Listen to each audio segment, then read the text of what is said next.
विठुरायाला काय सांगितलं? विठुरायाला सगळ्या अरे हे पण वारकरी शेतकरी हे सगळे सुखी होऊ दे। आज यावर्षी वारकरी आपले जे बांधव भगिनी यांच्या संख्येमध्ये वाढ झाली आहे। मोठ्या प्रमाणावर इकडे ते दर्शनाला आलेत। पाऊस चांगला पडलाय, पाऊस चांगला पडू दे, पीक चांगले येऊ दे, सुगीचे दिवस येऊ दे, त्यांच्या बळीराजाचं अरिष्ट संकट दूर होऊ दे। आणि या राज्यातल्या प्रत्येक घटकाला, मग शेतकरी आहेत, कष्टकरी आहेत, कामगार आहेत, वारकरी आहेत, महिला भगिनी आहेत, युवक आहेत, ज्येष्ठ आहेत, या सगळ्यांच्या आयुष्यामध्ये चांगले दिवस पांडुरंगाच्या आशीर्वादाने येऊ दे, हीच मागणी आहे, हेच साकडं आहे।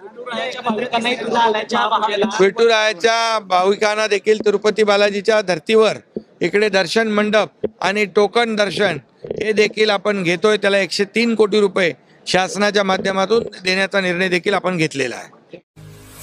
आपल्या परिसरातील महत्त्वाच्या बातम्या पाहण्यासाठी आमच्या सत्यविचार.in न्यूज चॅनलला YouTube वर सबस्क्राईब करा आणि बेल आयकॉन प्रेस करा।